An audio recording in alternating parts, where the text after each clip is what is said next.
Погрузитесь в мир комфорта и эстетики с премиальной мебелью от Boca Room. Скачайте каталог наших диванов и подберите решение для вашего интерьера. Boca Room – новый стандарт мягкой мебели в России.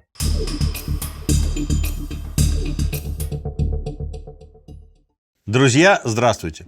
Давайте представим себе такую картину. 24 апреля 1949 года.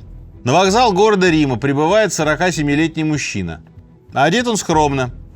Он явно ищет кого-то на перроне, но не может найти. Денег у мужчин немного, он снимает койку в дешевой ночлежке. 2 суток бродит по Риму. Наконец, находит человека, которого он искал. Тот человек отправляет его к католическому епископу. Служитель церкви поначалу встречает гостя настороженно, но оживляется, когда понимает, кто перед ним. Человека зовут Отто Вехтер. Это бывший комендант дистрикта Галиция. Он виновен в гибели более 500 000 человек. Священника зовут Алоис Худал. Он не просто знает, что перед ним нацистский преступник, но и готов покрывать его. Худал – один из организаторов крысиных троп. Так американские спецслужбы назвали системы маршрутов, по которым нацисты скрывались от правосудия. По аналогии с крысами, бегущими с корабля. По самым скромным оценкам, в Южную Америку сбежали около 10 тысяч военных преступников. Крысиные тропы вели не только в Южную Америку, но и в Сирию, Египет, Пакистан, Южную Африку, Канаду и Австралию. Сегодня мы расскажем, как это было устроено. Давайте начинать.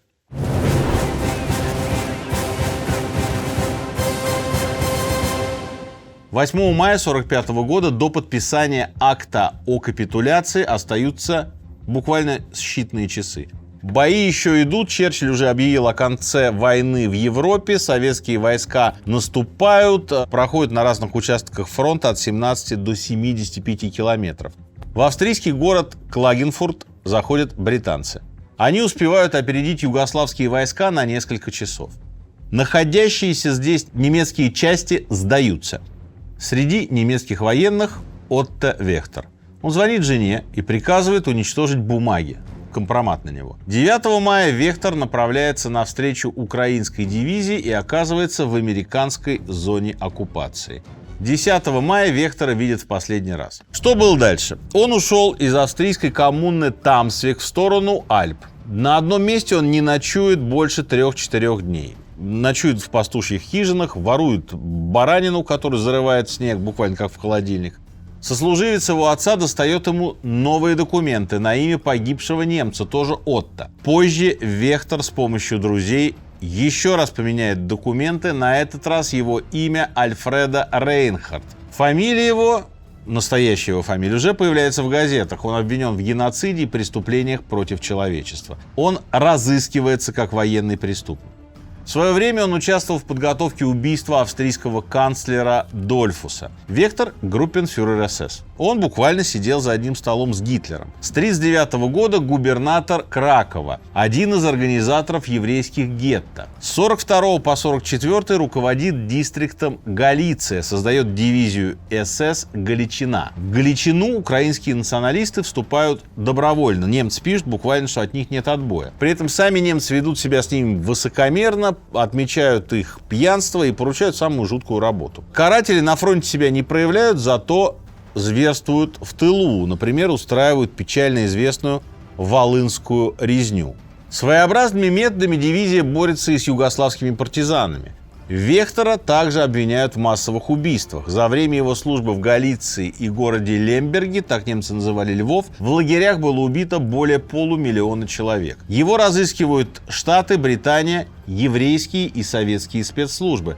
Особенно бывший губернатор интересует поляков. Польские спецслужбы идут по его следу, им известно о его местонахождении в Зальцбурге. А вот дальше его след теряется. Однажды в австрийский городок Сант-Иоганн-им-Пангау приезжает на автобусе привлекательная женщина. Она идет по улице с рюкзаком за спиной. Внезапно ее останавливает тихий свист Отто. Это его жена Шарлотта. Она убежденная нацистка. Кстати, на четверть еврейка. Она тоже постаралась. Присвоила себе шедевры из Национального музея Кракова, в том числе картину Питера Брейгеля-старшего «Битва Масленицы с постом». Позднее картина оказалась в Вене, и она стала предметом многолетнего спора двух музеев. Некоторые предметы искусства уже позже вернет владельцам сын Вехтеров. Шарлотта очень аккуратна, потому что понимает, за ней следит американская контрразведка. Друзей она уверяет в письмах, что разыскивает мужа, однако на деле видится с ним каждые 2-3 недели. Рано утром уезжает на велосипеде с пустыми руками, по дороге забирает у помощников еду и одежду для мужа, через доверенных лиц посылает шифрованные письма. Он посвящает ей стихи и отправляет зарисовки своей жизни. Все это она бережно хранит до самой смерти. Из газет, которые приносит Шарлотта, Отто узнает о Нюрнбергском процессе. Вехтер 3 года скрывается в Альпах вместе с еще одним бывшим эсэсовцем. Однажды молодой человек спасает Вехтеру жизнь, вытаскивает из-под лавины. И вот через какое-то время эсэсовец возвращается домой, в родную австрийскую деревню. Одному оставаться в горах тяжело, и от бывшего сослуживца Отто узнает, что Ватикан помогает беглым нацистам. И вот он решает отправиться в Рим.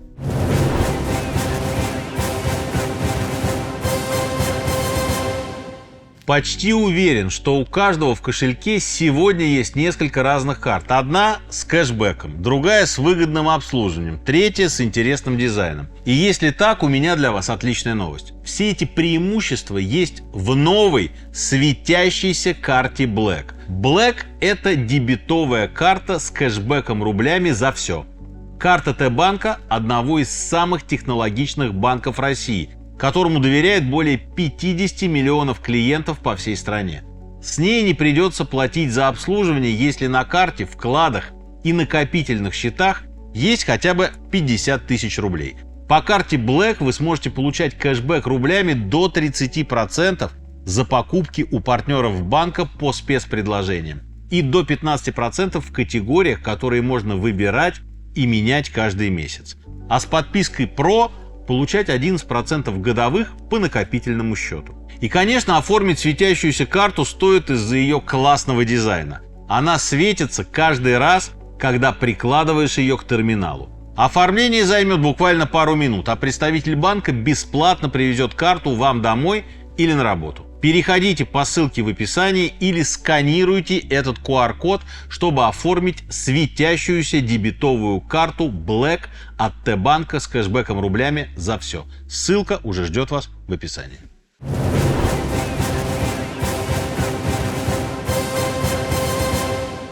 16 февраля 1949 года в 3 утра Вехтер на лыжах начинает переход через Доломитовые Альпы. Он идет по обледеневшему снегу. Когда ехать невозможно, несет лыжи на плече. За сутки он добирается до города Больцано на севере Италии. Там задерживается у знакомой. Все это время, без всяких мобильных телефонов и интернета, он на связи с женой и друзьями. Однако ни советские, ни польские спецслужбы, ни американцы обнаружить его не могут. К слову, именно место и монастырь в Больцано станет убежищем для многих нацистов. В Рим Вехтер планирует добраться по железной дороге, однако денег на билет нет, приходится добираться на электричках, буквально на собаках. На вокзале Вехтера должен встретить знакомый, но Вехтер опаздывает, и на перроне его уже никто не ждет.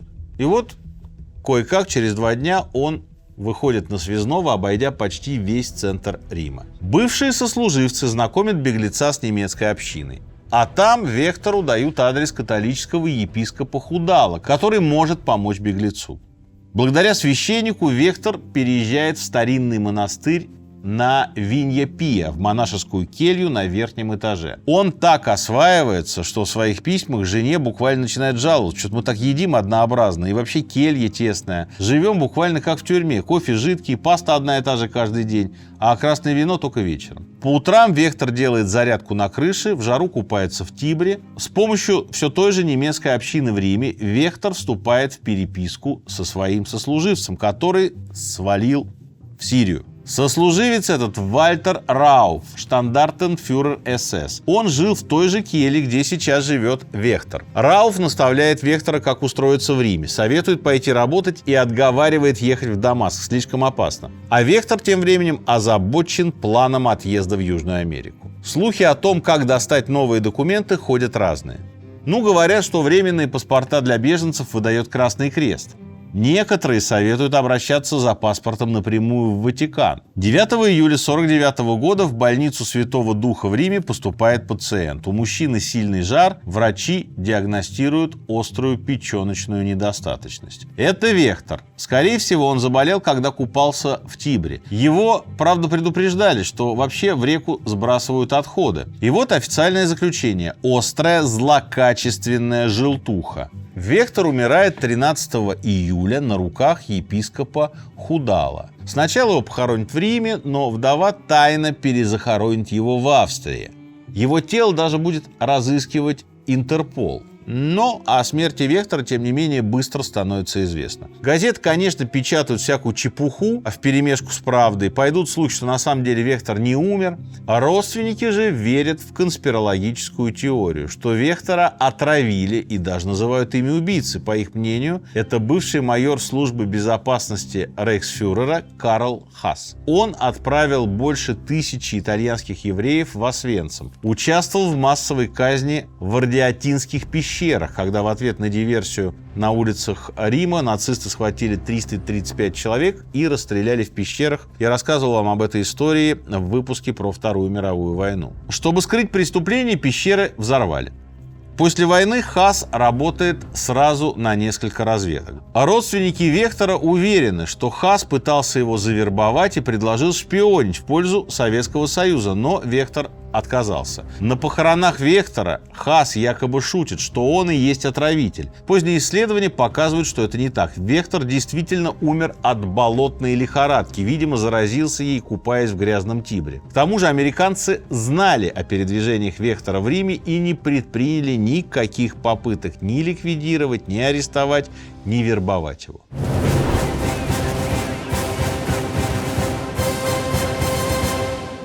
Друзья, я держу в руках новый номер журнала «Чтиво». Мы посвятили его рекордам и начали с простого вопроса. А почему вообще нам хочется быть быстрее, выше и лучше остальных? На протяжении всей истории люди состязались друг с другом. Началось все с попытки выяснить, кто быстрее бегает, а дошло до чемпионата по поеданию хот-догов на скорость или соревнований в покорении космоса.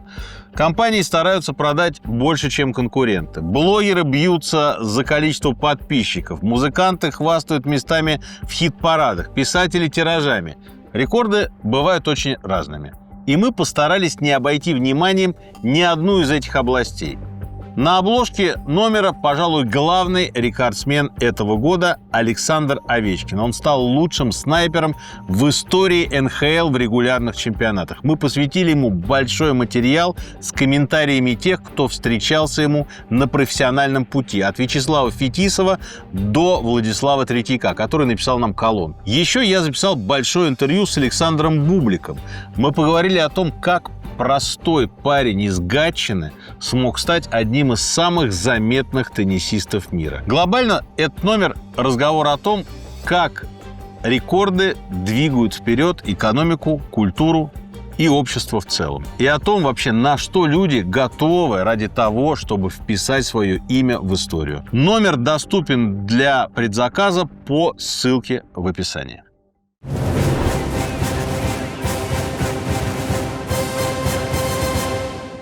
Уже упомянутый сослуживец Вехтора Вальтер Рауф был техническим специалистом.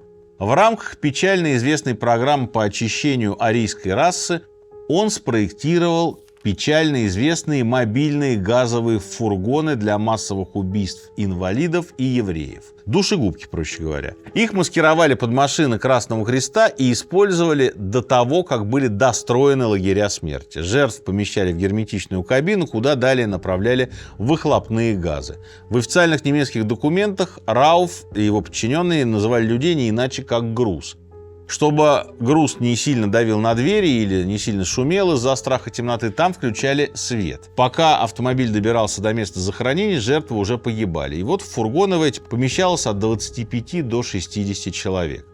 Всего на оккупированных территориях Советского Союза, Польши и Югославии в таких фургонах было убито почти 200 тысяч человек. Позже технология была использована в газовых камерах в концлагерях. И там уже такая камера уносила жизни 2000 человек за час-полтора. И вот после капитуляции Рауф сдается в плен американцам в Милане. Затем оказывается в лагере для интернированных в Римени.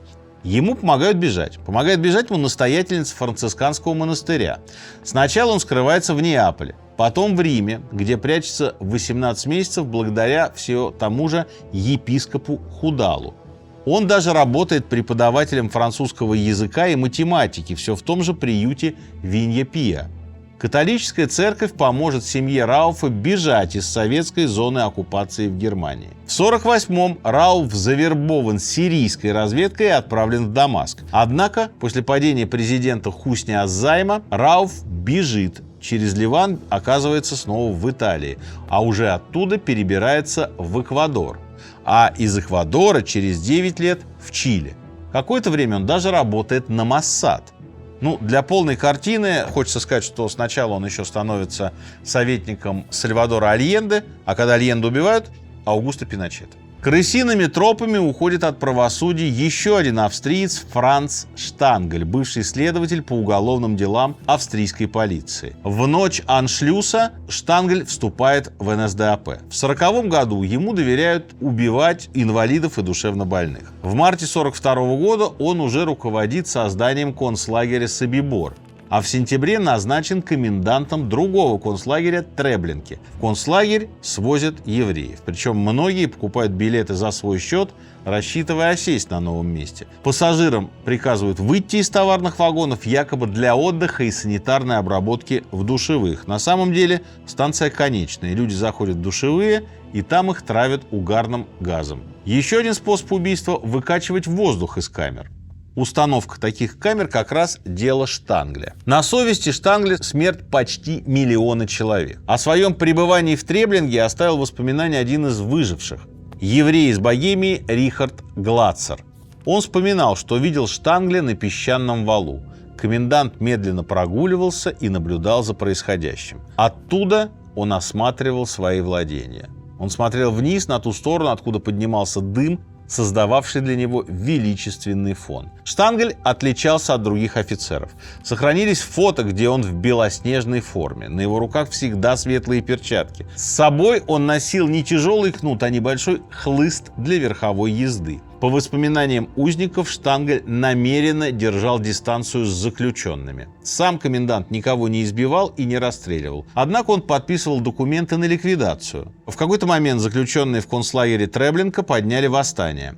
Штангель за это получил выговор, и его перенаправили в Италию. И вот в 1945-м он возвращается в Австрию, в провинцию Аттерзей. Как член СС, там он арестован американцами. Штангеля помещают в лагерь для интернированных, и он тоже оттуда бежит. Он уже слышал, что в Риме есть священник, который помогает нацистам. И вот в какой-то из дней он бредет по мосту в Риме и неожиданно сталкивается лицом к лицу с бывшим сослуживцем в одежде монаха. Тот дает ему адрес епископа. Когда беглец приходит к Худалу, священник раскрывает объятия и говорит: «Вы, должно быть, Франц Штангель, я вас ждал». Епископ выдает Штанглю деньги, достает паспорт Красного Креста, покупает билет на пароход и помогает с визой в Сирию. Способствует его устройству на работу на текстильную фабрику в Дамаске. А через 3 года Штангль уже работает на заводе Volkswagen в Бразилии.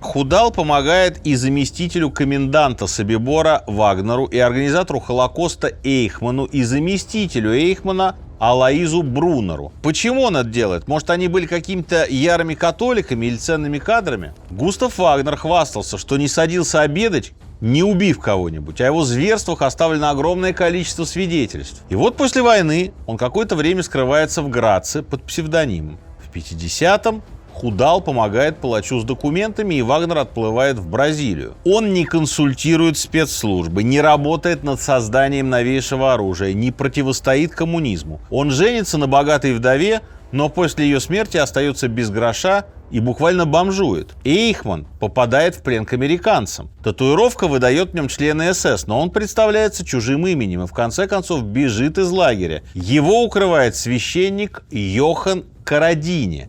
Благодаря святому отцу Эйхман перебирается в тот самый францисканский монастырь, о котором я вам говорил, в Больцано. С помощью Худала он получает паспорт на имя Рикардо Климента и отплывает в Аргентину, где воссоединяется с семьей. Алоис Брунер, который отправил в лагеря смерти около 100 тысяч евреев, после войны скрывается в Мюнхене. Затем бежит в Сирию под именем доктора Георга Фишера и там уже сотрудничает с местной разведкой. Его называют отцом сирийских спецслужб. Через убежище Худала проходит и Эрик Припке. Этот человек пытал заключенных и составил списки массового расстрела итальянцев в тех самых Ардеатинских пещерах. После войны отправлен в британский лагерь.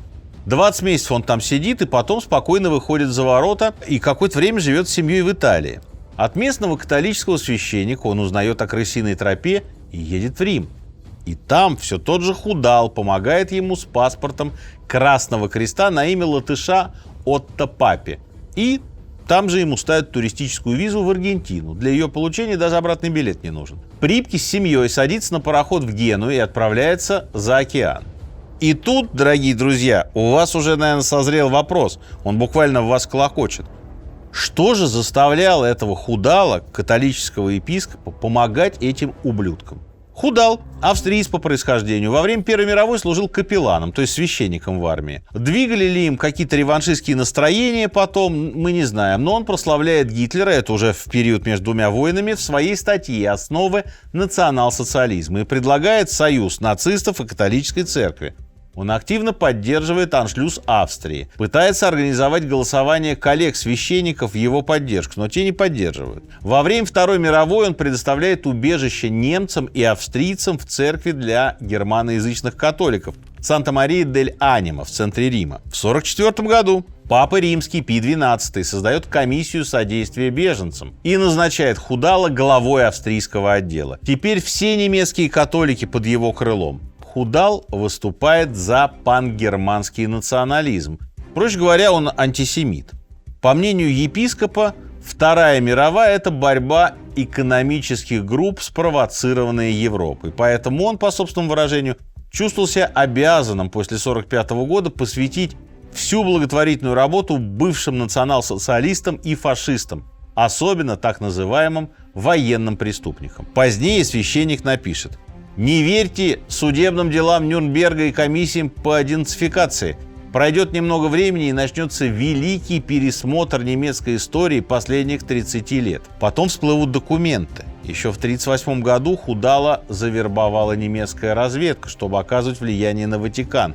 Священник тупо сидел у немцев на зарплате. Ко всему прочему, он оказался двойным агентом. Он еще работал и на американцев. И от американцев он тоже получал зарплату $50 в месяц. И вот тут всплывает уже целая сеть, связанная с Ватиканом. Маршруты вот этих крысиных троп разрабатывают итальянский священник Джованни Монтини, будущий папа. Мы его узнаем как папу Павла VI. Французский кардинал Эжен Тиссеран, аргентинский кардинал Антонио Каджана.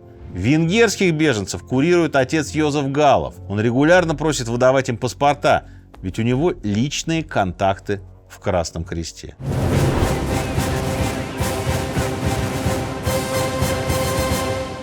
В конце 1943 года в Рим приезжает хорватский священник Крунослав Драганович, якобы для сотрудничества с Красным Крестом. Он поддерживает связь хорватов с итальянскими фашистскими организациями, а после войны создает так называемый Ватиканский коридор. Это такая сеть укрытий в католических монастырях. Своему контакту в Геную, священнику Петрановичу, он сообщает количество беженцев. Под них резервируют места на кораблях. Беженцы ждут отъезда в специально подготовленных для них убежищах. 12 февраля 1947 года специальный агент контрразведки США сообщает, что в колледже при церкви Сан-Джероломо-дей-Круати по адресу Виа Томачери 132 скрываются бывший командующий военно-воздушных сил Усташей Владимир Крен и замминистра иностранных дел Викослав Вранчич. В ближайшее время их должны переправить в Аргентину. 4 марта 1947 года в порту Генуи Крен арестован с 8 сослуживцами. Британцы передают Крена Югославии, там казнят. Однако еще 23 военных преступника так никто и не выдаст. Несмотря на то, что Югославия будет посылать многочисленные запросы. Они благополучно уплывут в Аргентину, в том числе Вранчич. До 60-х годов на улице Джоаккино Белли, дом 3 в Риме, располагался папский латиноамериканский колледж. До мая 46-го здесь скрывается Анте Павелич. С 41 по 45 годы он поглавник, то есть фашистский лидер, диктатор независимого государства Хорватия. Из Рима Павелич переезжает в пригород на территории Кастель-Гандольфо. Что там находится на этой территории? Летняя резиденция римских пап. Еженедельно он видится с упомянутым уже нами священником Джованни Монтини, который потом станет папой Павлом VI. Павелич готовится отплыть в Аргентину через Геную. В порт его должны сопровождать 2 священника, отцы Петранович и Буцко. Иногда его фамилия пишется как Буко или как Бучко. Это львовский священник. Павелич и другие усташи передвигаются на машинах с дипномерами Ватикана. Вот такая вот корпоративная взаимовыручка. Однако Павелича обнаруживают американские спецслужбы. Католические священники прячут его в монастыре святого Иеронима. Сегодня это здание Папского института церковной музыки. И вот в 1947 году следы Павелича теряются. Есть сведения, что его арестовали американцы, но Папа Римский Пий XII за него вступился. Якобы он сказал, что осудить преступника могут только сами хорваты. Тогда, мол, Павелич оступился, но потом исправился и, вы знаете, стал искренним католиком. А 11 октября 1948 года Павелич из Генуи отправился в Аргентину. Там ему выдали паспорт Красного Креста на имя Пала Араньоса. Его сопровождали 2 телохранителя из секретной службы Ватикана. В Аргентине он становится советником по безопасности президента Перона. Павелич основывает хорватское освободительное движение. Вот такая вот история. Но неужели Худалу и горстке его подчиненных в одиночку удалось наладить такую сложную машину по доставке беглецов на другой континент? Ну, давайте шире посмотрим на процессы, которые происходили в католической церкви. Конечно, Худал был не один. Святой Престол всегда был заинтересован в расширении паствы. В начале 20 века в ряде стран к власти приходят социалистические правительства. Начинаются гонения на церковь.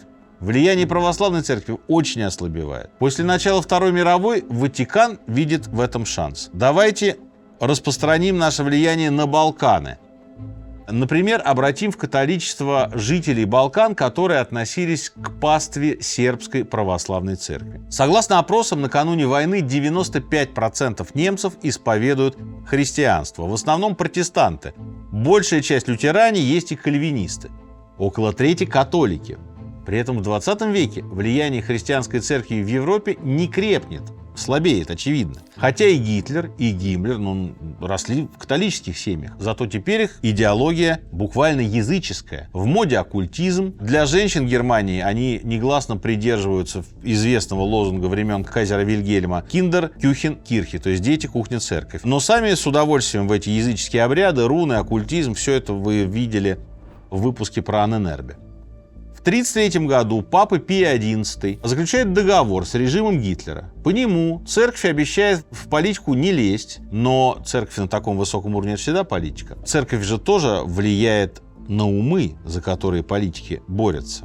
И вот в 1937 году папа Пий XI рассылает обращение, в котором обвиняет правительство во враждебном отношении к церкви. Сообщение составлено на немецком языке, а не на латыни, как обычно, чтобы для более широкого круга прихожан оно дошло. И вот он призывает остановить ненависть, клевету и враждебность. В документе сказано, что только поверхностные умы могут придерживаться национализма, который назван безумной попыткой заключить Бога в кровавую узость одной расы.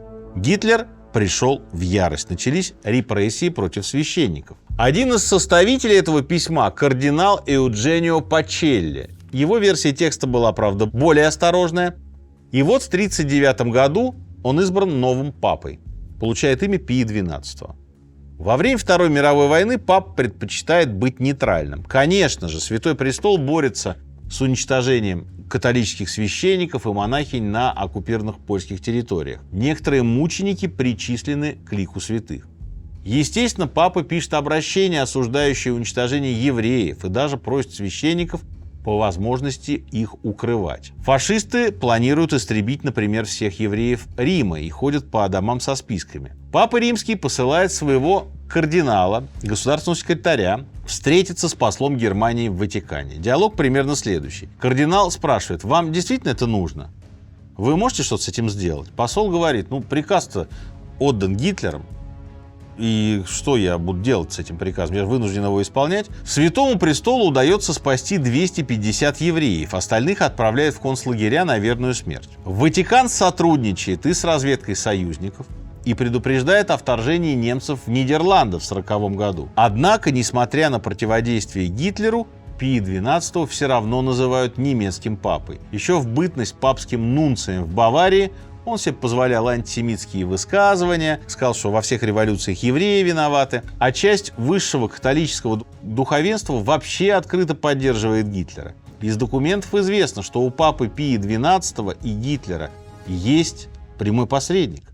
До своего ареста в 1943 году в этой роли выступал немецкий принц, правнук королевы Виктории Филипп Гессенский, женатый на дочери короля Италии Виктора Эммануила III. Даже после падения Гитлера папа Пий XII выделяет деньги на помощь нацистам. Он даже требует помиловать одного из самых кровавых палачей, Ганса Франка, генерал-губернатора Польши, или Артура Грейзера, гауляйтера и имперского наместника в Западной Польше. Люди эти за свои преступления были повешены. А когда суд откажет ему в этом ходатайстве, он благословит осужденных перед смертью. Папа занимает четкую позицию: коммунизм хуже нацизма. Потому что коммунисты проповедуют атеизм, а нацисты нет. Понтифика, конечно, можно заподозрить в лукавстве. Уже в 1943 году Сталин изменил политику в отношении церкви. Другое дело, что русская православная церковь – это не католическая церковь, да, и между православными и католиками все время шла конкуренция, в общем, доходило дело до войн. Исследователи, которые оправдывают папу, говорят, что он не был ни антисемитом, ни сторонником Гитлера. Так он просто стремился не допустить раскола католической церкви. В какой-то момент священники обращаются к папе за защитой сотрудников, служащих Галичины, и просят предотвратить репатриацию карателей, чтобы их не выдали в Советский Союз. Потому что они хорошие католики и преданные антикоммунисты. И принадлежат они в основном к униатской церкви. То есть обряды у них православные, но признают они верховенство Папы Римского. Благодаря уговорам Ватикана британцы меняют статус военнопленных на сдавшийся вражеский персонал. Позже бывшим карателям католические священники даже помогут поступить в университеты.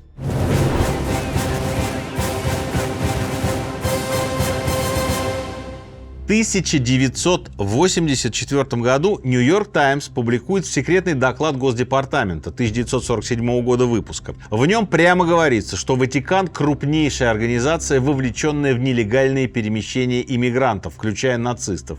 Более того, в странах, где роль католической церкви высока, как в Латинской Америке, Святой Престол оказывал давление на иностранные миссии. Под предлогом распространения католицизма и противостояния коммунистической угрозе Ватикан буквально заставлял их принимать сторонников ультраправых режимов всех мастей. Представитель Ватикана в Риме назовет это абсурдом и ложью. Позднее в докладе Госдепа от 1998 года, который тоже попал в прессу, утверждалось, что в Институте религиозных дел, то есть в Банке Ватикана, хранится золото, награбленное усташами у сербов, евреев и цыган. У нас был отдельный выпуск про Банк Ватикана. Американская адвокатская контора, которая представляла интересы сербов, евреев и граждан бывшего Советского Союза, а также их наследников, много лет пыталась привлечь Святой Престол к ответу. По самым скромным оценкам, усташи поместили в Банк Ватикана сокровищ на сумму старыми 80 миллионов долларов. По другим сведениям, опять же, это деньги те старые, 200 миллионов долларов. Эту информацию подтверждают и другие источники. Еще в 1946 году сотрудник британского казначейства Эмерсон Бигелоу направил в Министерство финансов Америки записку. В записке он указал: 150 миллионов швейцарских франков были конфискованы британцами на австро-швейцарской границе. Эти деньги были помещены на счет в швейцарском банке. Американский суд в конце концов признал, что не может судить Святой Престол, ведь преступление совершено не в Штатах, а Ватикан – суверенная страна.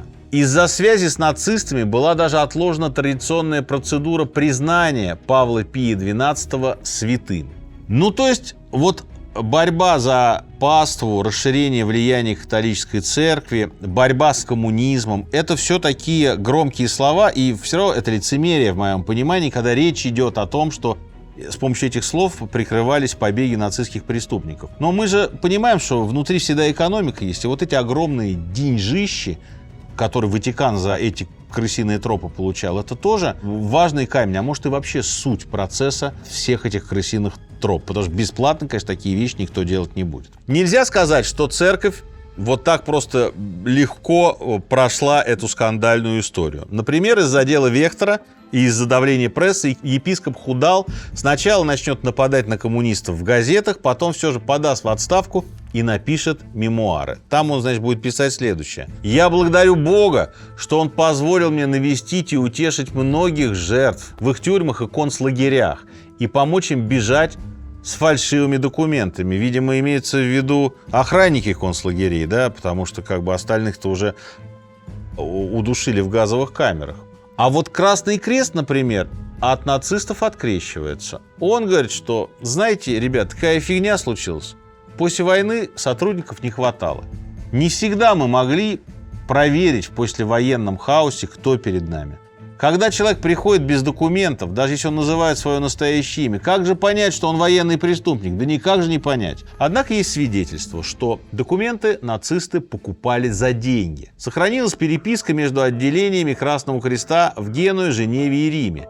Она доказывает, что сотрудники знали, что среди беженцев есть нацистские преступники. Более того, не просто они там что-то догадывались, что кто-то там может оказаться гауляйтером. Им было точно известно, кому они конкретно помогают.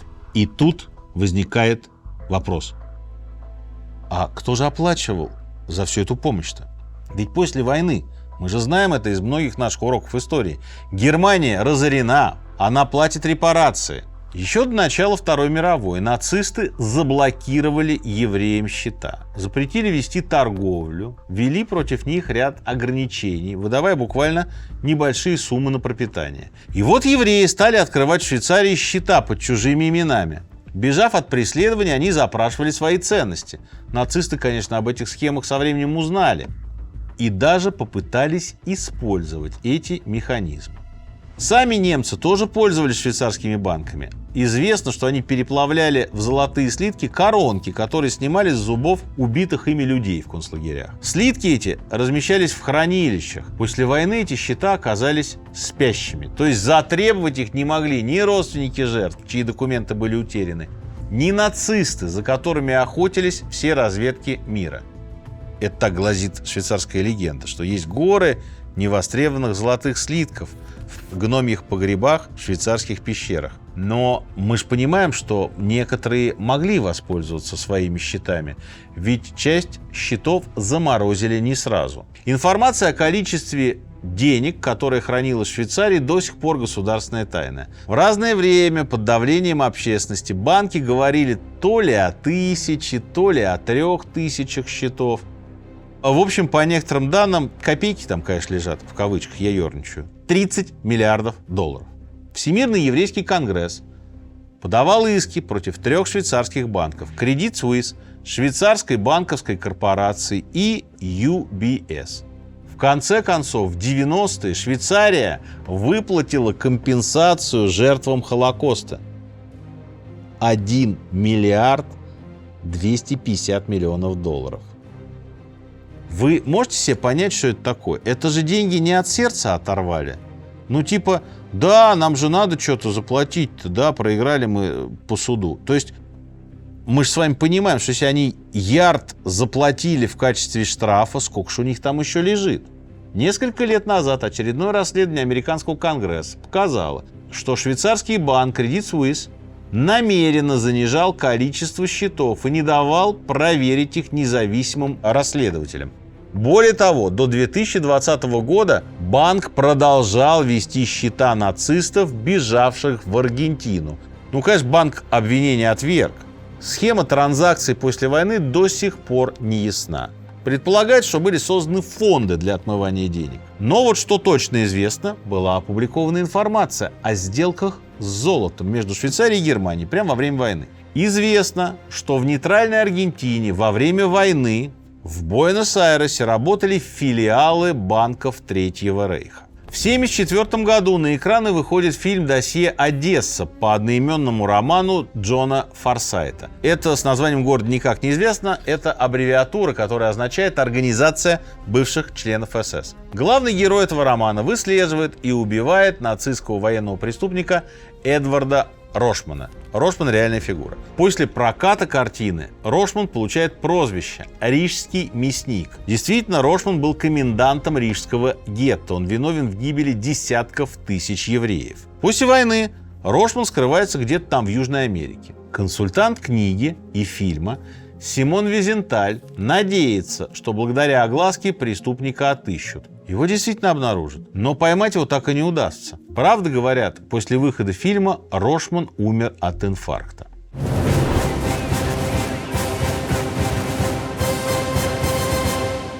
Симон Визенталь – выживший узник 12 концлагерей. Его, конечно, часто обвиняют в подтасовке фактов, но тем не менее, это самый известный охотник за нацистами в мире. В концлагере, будучи, он достал поддельные документы для жены, чтобы приняли ее за полячку. Это спасло ей жизнь.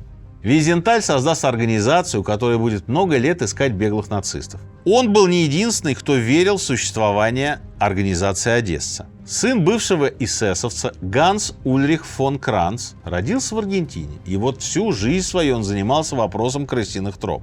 Он издал несколько книг. Кранц был убежден, что даже если найти и ликвидировать всех главарей организации Одесса, это не поможет. Механизм слишком четко отлажен.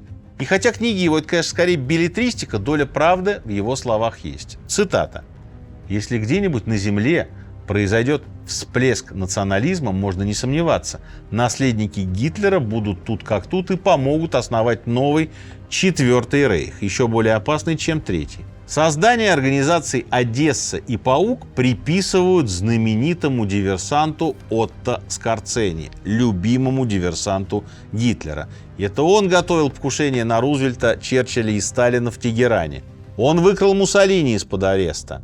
В 1945 году Скорцени арестовали. Он прошел процедуру денацификации в лагере для интернированных. Оттуда его вывезли переодетые в американскую форму немцы. А в 1948 году Скорцени становится агентом американской и даже израильской разведки. Какое-то время живет в Испании, потому что паспорт Испании ему выдает лично Франциско Франко. Одесса якобы платила отправляющей и принимающей сторонам за каждого спасенного нациста. Прямых доказательств существования организации «Одесса» и «Паук» нет. Возможно, это собирательный образ неонацистских организаций.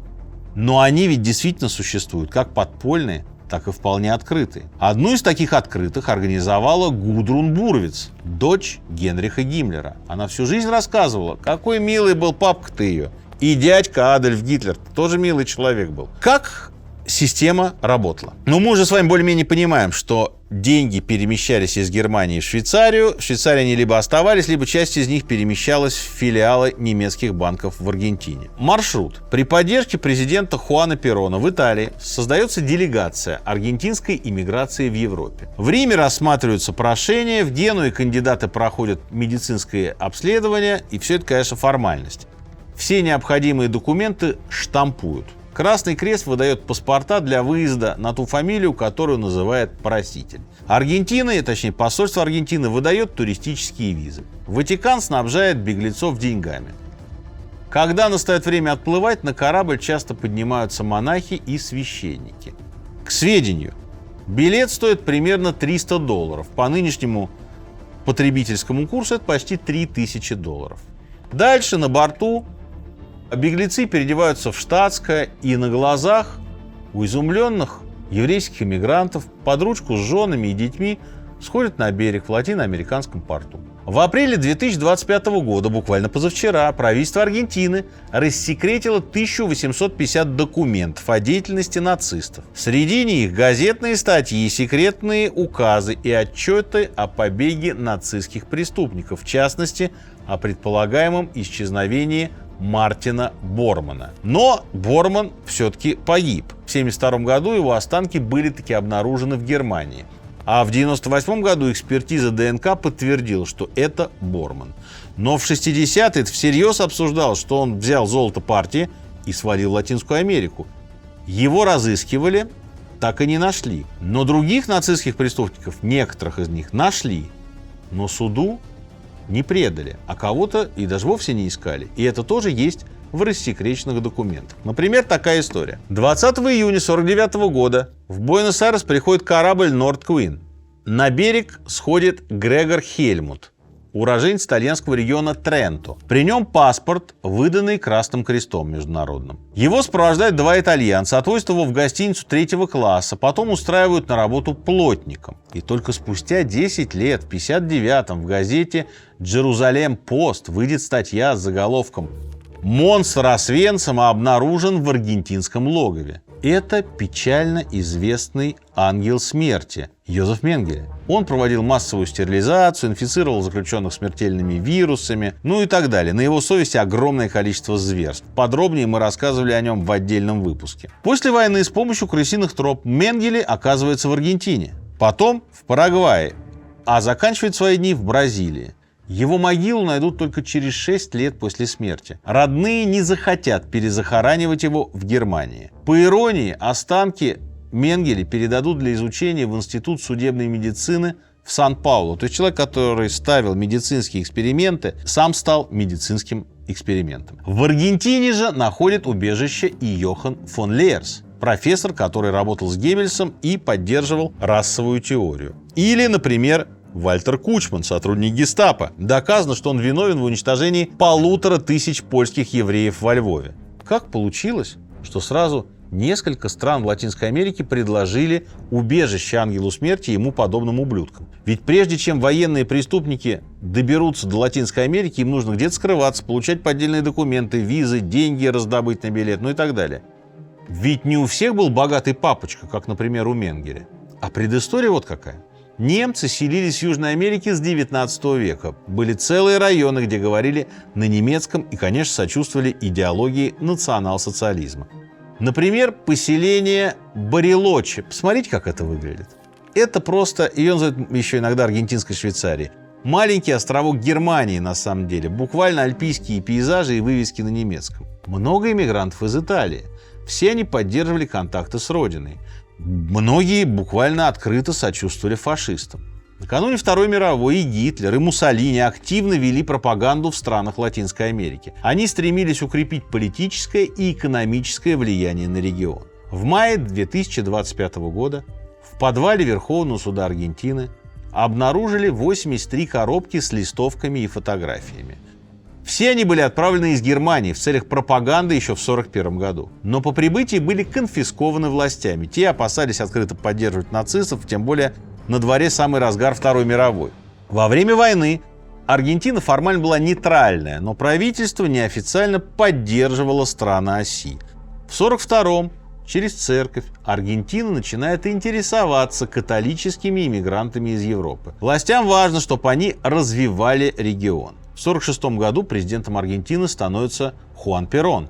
Он симпатизировал Гитлеру, он служил у Муссолини. Вместе с тем, в том же году ООН признает диктатуру Франциско Франко, испанского диктатора, угрозой международному миру и безопасности. Стране объявлен бойкот. Генассамблея даже рекомендует государствам отозвать своих послов. В условиях изоляции Франко ищет связей с Латинской Америкой. Хотя Испания тоже соблюдала нейтралитет во время войны, понятно, что Каудильо поддерживал фюрера. Конечно, он не дал ему напасть на Гибралтар, но мы же помним голубую дивизию на Восточном фронте и так далее. Аргентина, в свою очередь, нуждалась в новых рынках сбыта. До 1945 года страна отказывалась вступать в войну на стороне союзников. Через нейтральные страны, через Швейцарию, через Испанию, Аргентина поставляла Германии мясо, зерно, металлы, химикаты. Чтобы вынудить Аргентину вступить в войну, Штаты перестали закупать у нее говядину и зерно. В этой связи Перон увидел во Франциско Франко надежного партнера. Он предоставил режиму Франко кредит для покупки продовольствия, то есть фактически помог избежать голода. Однако в 1949-м Испания кредит израсходовала и начала закупать зерно у Америки. И отношения двух испаноязычных стран ухудшаются. Перон пойдет на сближение с Италией. Но это будет потом, а пока у Перона огромные геополитические планы. Он уверен, что холодная война перейдет в Третью мировую не позднее 1949 года. В условиях противостояния соцлагеря и капиталистического блока президент планирует сделать Аргентину третьей силой, которая может решить исход войны. И опыт немцев и итальянцев в борьбе с коммунистами незаменим. Перон отправляет в Испанию, Италию и Швейцарию своих агентов. Те должны помогать нацистам бежать. В Аргентине, к слову, ждут не только гитлеровцев и не только сторонников Муссолини. Ждут вообще всех, кому надо из Европы бежать. Вишистов из Франции, рексистов из Бельгии, усташей, и так далее. Президент Перон лично передает в руки поверенного в делах нацистской Германии 8 тысяч незаполненных паспортов. Туда надо только вклеить фото и поставить печать. Обладатель такого паспорта становится гражданином Аргентины.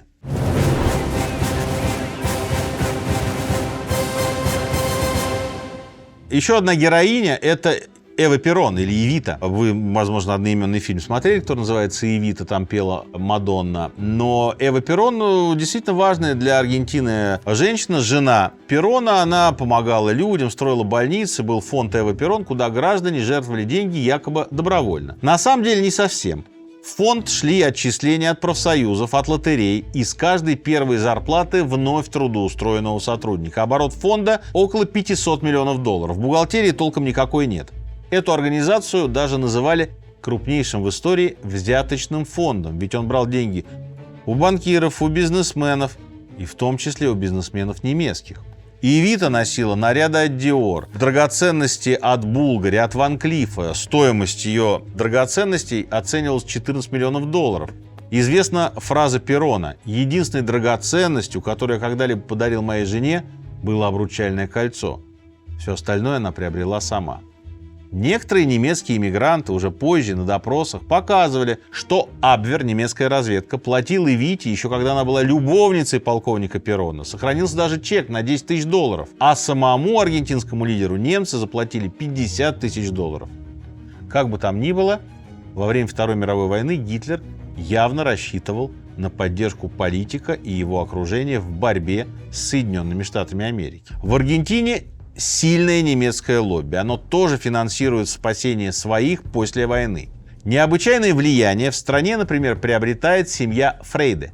Людвиг, глава немецкого трансатлантического банка, и его сын Рудольф, или просто Руди, личный секретарь и глава разведки Аргентины, который называется СИДЕ. Секретная служба не просто следит за иностранцами и коммунистами, она активно помогает беглым нацистам. Еще один создатель крысиной тропы в Аргентину – уроженец Буэнос-Айреса немецкого происхождения Хорст Фульнер. В Аргентине он входил в секретариат разведки Аргентины. Он вступил в ряды СС и был связан с обществом Софиндус. Что это такое? Это финансово-промышленная организация, основанная начальником Абвера Канарис. Организация включала в себя дочерние фирмы, подставные компании, подставных испанских лиц, которые вели торговлю на территории Испании. Благодаря созданию экономического общества Германия под нейтральным флагом, используя торговые корабли, перевозила контрабанду в Северную Африку и снабжала, например, свои дивизии. Еще в марте 1945 года СД поручила Фульнеру обеспечить путь бегства нацистов. При поддержке Перона Фульнер наладил коридор через город испанский Мадрид. В общей сложности через него бежали порядка 400 человек. В середине 20 века аргентинский политик Сильвано Сантандер расследовал источники финансирования этих пресловутых крысиных троп в Аргентине. И он пришел к выводу, вы знаете, удивительному. К тому же, к чему и мы с вами пришли. Что через аргентинские банки отмывались десятки миллионов долларов, которые перевели из Германии. То есть немцы заранее устраивали себе аргентинское лежбище. Налаживали связи, а после войны механизм пригодился. Сначала корабли возили металл и зерно, а потом туда перевезли нацистов. Например, аргентинский судовладелец, миллиардер итальянского происхождения, человек, которого звали Альберто Дадера. Есть мнение, что он тоже финансировал Эвиту, в частности, ее поездку в Европу в 1947 году. Тогда жена президента Аргентины встречалась с Папой Римским и лидерами европейских государств. Ну и тут уже, конечно, дикая конспирология, что типа она там заручилась поддержкой некоторых глав государств в организации крысиных троп. То есть вы отправляете к нам беглецов, мы их принимаем, а наша спецслужба выявляет, кто из них пригодится. Некоторое время назад Центробанк Аргентины рассекретил информацию о счетах, открытых из Швейцарии, как национальным банком, так и частными банками. Считает, что это как раз немецкие деньги, поступавшие Перрону и его жене через нейтральные страны. Эти же деньги якобы шли на организацию выборов Перрона. Считается, что Эвита, например, договорилась с голландской авиакомпанией КЛМ, чтобы был открыт еще один путь в Аргентину – воздушный. Якобы немцы платили голландцам за каждое разрешение на вылет по 200 тысяч швейцарских франков или 50 тысяч долларов. Откуда такие деньги у немцев, убегающих в одних подштанниках? Вероятнее всего, немцы в подштанниках имели доступ к своим банковским ячейкам. После обнародования секретных аргентинских документов Центр Симона Визенталя снова подал иск против швейцарского банка Credit Suisse. Организация подозревает, что именно с его счетов оплачивали крысиные тропы. Что касается других стран Латинской Америки, Боливии, Чили, Парагвай, там постоянные военные перевороты. Парагвай, что это такое? Одна из самых бедных стран Южной Америки. У нее нет выхода к морю. Основное население – потомки индейцев. При этом здесь тоже много немецких переселенцев. В 1937-м из всех европейских государств Парагвай наиболее активно торгует с Германией. Больше объем экспорта и импорта только с соседней Аргентиной. Во время Второй мировой Парагвай формально нейтрален. Но до 1945 года поддерживает фашистские режимы Европы, пока Штаты ему не говорят: знаешь что, старички, вступайте в войну. Но в 1954 году к власти в Парагвае приходит диктатор Альфредо Стресснер. Он будет править 35 лет. Наполовину немец. С одной стороны, дружит с американцами, борется с коммунистами. С другой, с радостью принимает у себя беглых нацистов. Американцам говорят: ну, мне же надо с коммуняками бороться. Вот ребята же помогут, у них опыт какой-никакой есть. Благодаря Стресснеру Менгеле получит парагвайское гражданство. У соседей в Боливии тоже ждут нацистов. Хотя под давлением Штатов также Боливия объявила войну Германии в 1943 году, активного участия она не принимала, только снабжала союзников оловом и серебром. Конечно, как и в соседних государствах, здесь были силы, которым нацизм резко не нравился. Но правящая верхушка поддерживала связи с Германией задолго еще до прихода Гитлера. И здесь тоже были сильные антиеврейские настроения. А президент Боливии Херман Буш взял курс на подражание, прям прямое подражание нацистской диктатуре. В диктаторе смесь итальянская и немецкая кровь. Идеи его, правда, так и остались декларацией, но вместе с тем удаленность от боевых действий, пример экономического рывка после поражения в Первой мировой, националистические настроения – все это подготовило отличную почву для лояльного отношения к гитлеровцам. Президент Чили Габриэль Гонсалес Виделла, сам начинавший как коммунист, даже разорвал отношения с Советским Союзом и репрессировал коммунистов. Ну или вот небольшой штрих. Лояльная политика государства к беглым гитлеровцам доводит страну до скандала. Скромный ефрейтор, воспитатель детского сада Пауль Шефер организует здесь колонию поселения. Как водится, как у немцев принято, с вышками, автоматчиками по периметру и с правилами тоталитарной секты, которая называется «Дигнидад» – достоинство. Позже станет известно, что в этом месте пытают и растлевают детей. Под конец жизни Шефер будет приговорен к 33 годам тюрьмы. Еще один крупный игрок региона – Бразилия, тоже рвет отношения с Советским Союзом. В рядах военных, в рядах спецслужб растут праворадикальные настроения. В 30-е годы популярность набирает фашистская идеология бразильского интегрализма. Этому движению не свойственен расизм, потому что в регионе реально очень много темнокожих. Однако интегралисты призывают к репрессиям в отношении либералов и коммунистов. И хотя во время и после войны Бразилия будет в своей политике ориентироваться на Штаты, симпатии Гитлеру и Муссолини в рядах бразильских немцев и итальянцев, понятно, никуда не денутся. Очевидно, что в таких условиях, когда у тебя везде военные перевороты, нужны военные специалисты. И вот эти специалисты приезжают из Италии и, конечно, в основном и бывшие сотрудники различных силовых органов гитлеровской Германии. Поимка нацистских преступников – это кропотливая агентурная работа, которая похожа на кино. К сожалению, многие преступники так и остались без наказания, да что там, даже без общественного порицания. Часть этих уродов дожила до глубокой старости. Никто из них не раскаялся. Все объясняли свои действия приказами сверху. Последовательно, все как один, они настаивали, что мы просто выполняли приказы в условиях военного времени. Эти люди очень хорошо понимали, что в Европе их ждет трибунал и казнь.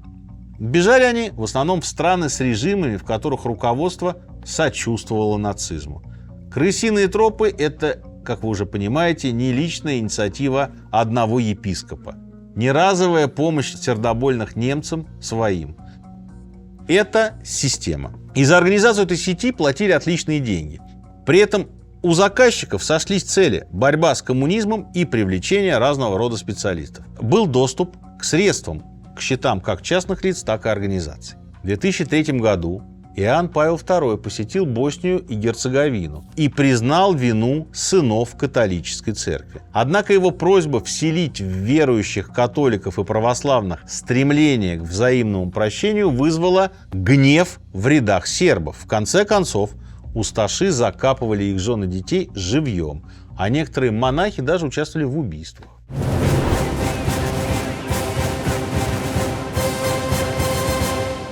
В 1999 году Международный комитет Красного Креста принес официальные извинения за то, что с помощью выданных паспортов военные преступники смогли бежать из Европы. По некоторым оценкам, это около 12 тысяч человек. 10 осели в Аргентине, 2000 в соседних странах. Однако встречается и число в 30 тысяч, и даже в 50 тысяч, и даже в 100. Как вы понимаете, сколько их было на самом деле, сказать трудно. Большинство документов уничтожено. Вот такая вот история о крысиных тропах, которая начисто, конечно, опровергает теорию о каких-то единичных или даже там некоторых попытках бегства в Южную Америку, о том, что люди сами, бывшие нацистские преступники, где-то доставали документы, как-то вот проникали в трюмы кораблей и отплывали в Аргентину, Бразилию, Боливию и Чили. Конечно же нет, как вы поняли, это была хорошо организованная система. Это был механизм по бесперебойной доставке людей, которым грозила смертная казнь. И механизм этот отлично был смазан. Я имею в виду швейцарские счета. И сколько на их швейцарских счетах денег, мы до сих пор не знаем. И что-то мне подсказывает, никогда не узнаем. Друзья, спасибо за то, что смотрите уроки истории. Если вы не подписаны еще на наш канал, сделайте это. Нажмите на колокольчик. У нас много выпусков этой осенью. Вы таким образом не пропустите ничего интересного.